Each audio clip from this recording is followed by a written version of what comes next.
But the NBA playoffs must roll on. A triple header of action tonight around the association. In every spot, it is a game 3. I believe we are working in, we're not quite reverse chronological order, but almost reverse chronological order. We are starting at least with our nightcap at altitude, or not at altitude, in Los Angeles as we change venue for the first time. Sorry, my mind is focused on the 2025 NFL Draft. In LA tonight, DRS, it's the Clippers and the Nuggets in a series tied at a game all. Denver won game number 1 in OT, 112-110. LA won game number 2 in regulation by only 3 points. Our first 2 games in this series, a combined margin of 5. How close will tonight be? Well, we actually see our largest spread of this series so far. 5 points right now in favor of the Clippers as they get ready to host Denver in LA.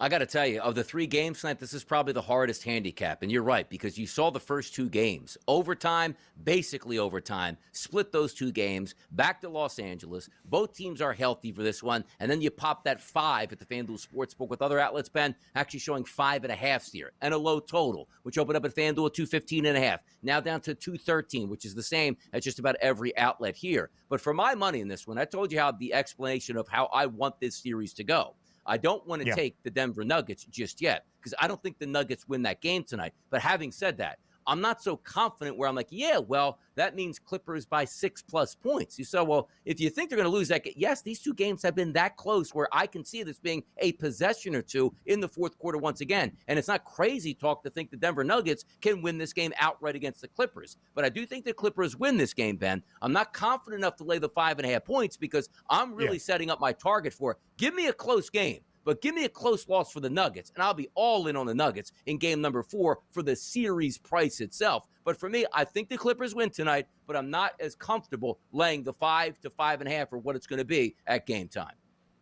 Yeah, Denver has been a really good dog this year, DRS. 11-10 against the spread. All right, that's not overwhelmingly profitable, but of those 11 covers, 10 have been an outright victory, meaning if they keep a game competitive, there's a great chance they strike the outright upset. But again, the Clippers were the hottest team in the Western Conference ending out the regular season. Winners of 8 straight, had a lead early in game 1, did of course lose in OT to Denver. Both of our games, DRS, in this series so far, including the opener in the extra session, have stayed under. Game 2's total, 218 and a hook. LA won that game by 3, 105-102. So from 218.5 down to 213. Game 1's total, 224.5. In the span of 2 games, we have dropped by double digits in terms of that expected pregame number. How did LA win game number 2 at altitude, even as an ever so slight favorite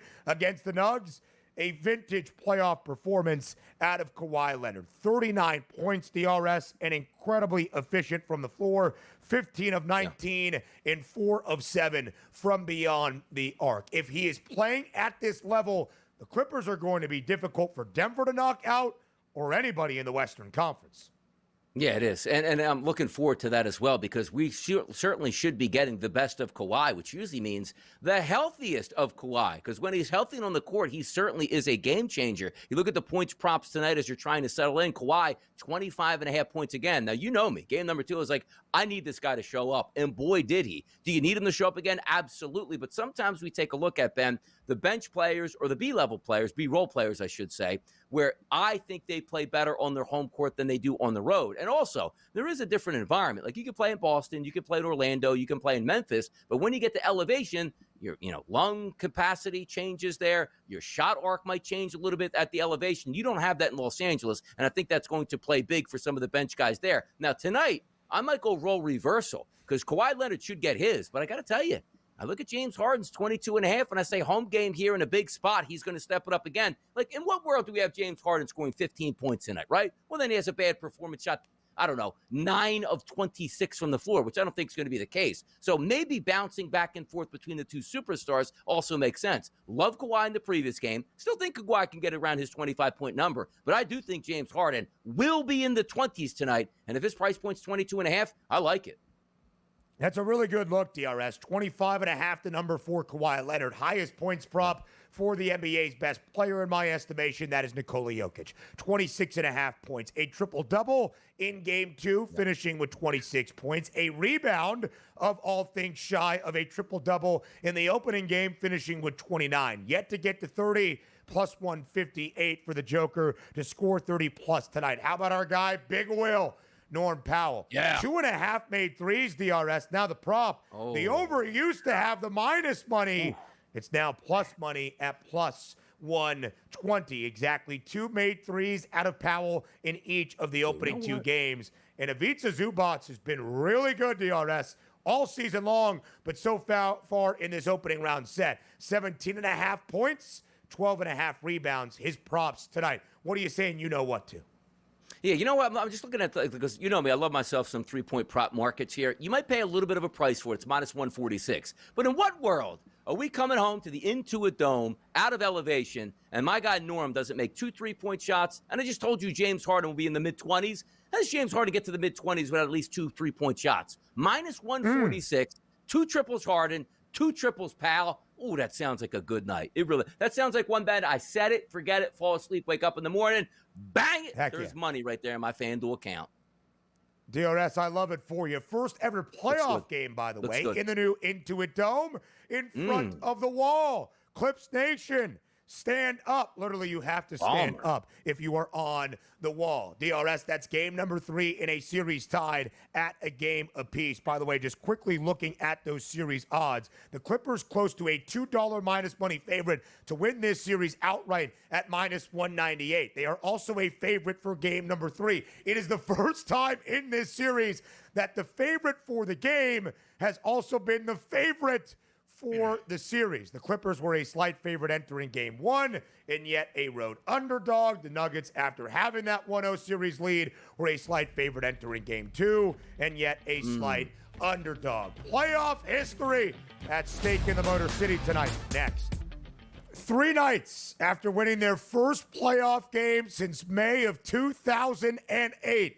It's the first home playoff game in Detroit for the Pistons since April 2019. It is game number 3 in a series tied at a game apiece between the Knicks and the Pistons. DRS, Detroit was a road underdog of about 6.5 or 7 points in each of their opening 2 games inside Madison Square Garden. As we change venue to Little Caesars Arena in downtown Detroit we go. The Knicks are still a favorite, but just ever so slightly. 1.5 points. Minus 120 on the money line. That total at 214. A series tied at a game all. What do we see tonight in game 3 in Detroit? Little Caesars Arena, stand up tonight, because if you are the Detroit Pistons, you are going to feel the love tonight as if you were dating back to the Larry Brown, Chauncey Billups, Ben Wallace era. Why? Because playoff basketball means something. And understand this, too, about playoff basketball in Detroit. There's a long lineage and history of the Detroit Motor City Bad Boys, where when you stepped into that arena, you might get beat and then beat down during the game itself. The Rodmans, the Lambeers, the Isaiah Thomas, the Joe Dumars, Vinny Microwave Johnson coming off the bench. Bring everybody back, because you know what I love about this too? You're not coming home as, first playoff game in a long time. This is going to be really exciting. We're down 0-2. Hopefully we can get a win. You are returning home in a 1-1 series where you should have been 2-0, and now you feed off that home court advantage from the fans in Detroit. That's what I'm excited about. And I see this number here, right? Opened up overnight at -1 as a favorite towards Detroit.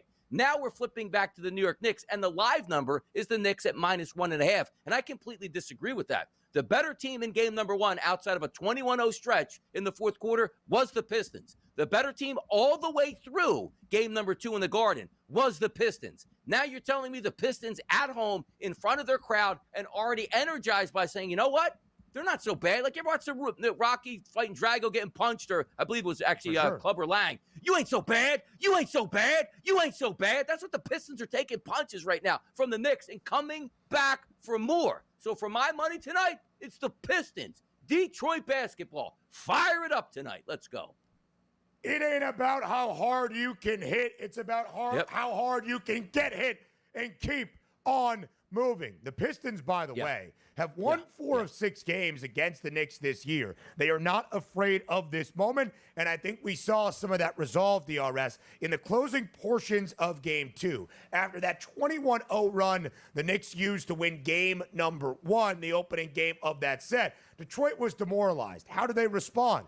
Well, the Pistons saw their lead evaporate late in the fourth quarter, only to pull ahead with a very clutch Dennis Schroeder 3 late in the closing minutes to win their first playoff game since May 2008 and snap a 15-game postseason losing skid, the longest in NBA history. However, DRS, 37 points out of Jalen Brunson. Of course, some conversations about the foul disparity or the way the game was officiated. 28.5, the number for Brunson tonight. Cade Cunningham, a big 33-point performance to propel the Pistons to a win. 28.5, his points prop for tonight in the Motor City. Yes, need the big kid to step up, man. You need it again. You're going to lean on him, and he understands it and will feed off of the crowd at that spot. Also, interesting for the New York Knicks tonight, right? Because game number 1 and game number 2, and granted, it's 1-1. You're playoff basketball. It happens. You lose a game on your home court. You got to fight back and steal one of these games in Detroit. But are we just going to see, again, Brunson basketball? Are we willing to bet that again? Because you know me, Ben. Loved it in game number 1. Loved it in game number 2. But it didn't work so much in game number 2 because you have to get everybody else involved, which includes Anthony-Towns, who should be taking way more shots than he did, at least in game number 2. I'm interested to see his price point here tonight and if he can go over that. Because for me, again, I loved him in 1 and 2. Is he more the facilitator tonight, or is it just Brunson basketball in the playoffs is give me the basketball and let me work? The Knicks, the outright favorites, entering game 3 tonight. Minus 225. Donnie, we don't have to spend a ton of time on our third game of the night in Memphis. The Grizzlies host the Oklahoma City Thunder. The odds makers are expecting a sweep. OKC for this specific game in game 3, a 9.5-point road favorite. OKC has won each of the 2 games in this set so far, DRS, without Shai Gilgeous-Alexander being a true menace. He did score 27 points, though, in game 2. His points prop tonight, 31.5. Donnie, if the Grizz have anything, it happens tonight in the Grind City. Going back to the well, Memphis, rise up tonight. And by the way, if you wear the Vancouver Grizzlies jerseys, this line should be minus 30 for the Thunder tonight. How about that? Fashion Police, Donnie, hard to get one by hand. Let's start with our nightcap tonight in what has already been the most compelling opening round playoff series that we expect to be decided by a razor-thin margin the entire duration. To LA we go for game number 3 between the Clippers and the Nuggets. The Clips, a 5-point favorite. Tom, the largest spread we have seen so far in any of these opening 3 games in the opening round, and a total that stands at 213. Denver won game 1 in OT by 2. 112-110. LA won game 2 on the road at altitude as an ever so slight favorite by 3, 105-102. Vecchio, are we going to see that tightly contested game 3 tonight in Los Angeles? We are, and gotta say, right when I first saw the line, plus 180, plus 185, whatever for the Denver money line seems really enticing. Like, they have played well, and you could say maybe they snuck away with the win in game 1. Certainly on board for that discussion. And losing game 2, this is a coin flip series. But if it's a coin flip series and we're getting nearly 2-1, I think that's it's a pretty good spot to be looking. So I'll be on Denver on the plus 5.5, the plus 5. I haven't gotten to the money line just yet, but ultimately, this game's all about the under, and that's really where we're going to start to see things turn for the series, as we've seen a lot of these games start to end with teams, with fewer than 100 points. You're starting to see the turnovers pile up, 20 in the first game for the Clippers, 20 in the second game for the Nuggets. This back and forth, true playoff-style basketball, which is what I love to see. I just don't see either team pulling away by a significant margin. I also think that we're going to see the Clippers make a real effort to do a significant better job when it comes to rebounding the Bucks. They got out-rebounded by a significant margin in game 2, and that's just going to lead to fewer possessions for the Denver Nuggets. So I do like them to cover, but I don't think that this game is going to be a 5-6 point outing. Yeah, if there's any series that deserves to go 7 games here in the NBA right now, it's the Nuggets and the Clippers. Should be entertaining all the way through. But let's get here. We're not going to go out to Pontiac and check out the Silverdome. That's gone. We're not going to go to Auburn Hills and check out the Palace. That's gone as well. Little Caesars Arena tonight, downtown Detroit, where the New York Knicks right now are a favorite at the FanDuel Sportsbook at -1.5 and a total that sits at 214. Do the Pistons take control of this series, or do the Knicks just have too much talent here and maybe what we saw in New York was a facade? I think the Pistons can cover one of the halves. Either they come out strong, and if they come out strong, I'm not sure if they're going to be able to hold on to it, but I do see that fight for them. I know this sounds all over the place, but here's what it comes down to. The Pistons have outplayed the Knicks in what? 5 of the 8 quarters, 6 of the 8 quarters?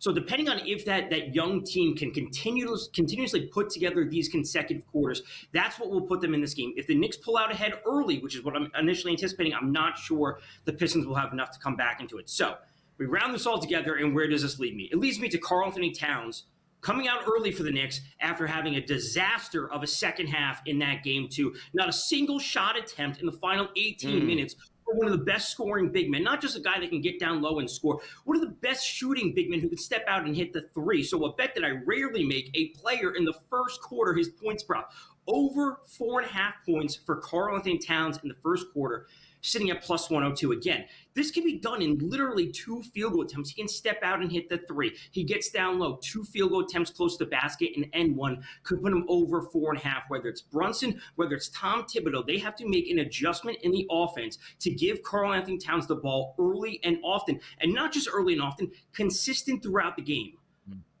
21.5, the points prop overall for the entirety of the game for Karl-Anthony-Towns. He had 23 and 11 in the Game 1 win for the New York Knicks. Just 10 and 6 in the Game 2 defeat against Detroit. Vecchio, we don't have to spend much time on this before Donnie asks you your favorite MLB play of this Thursday.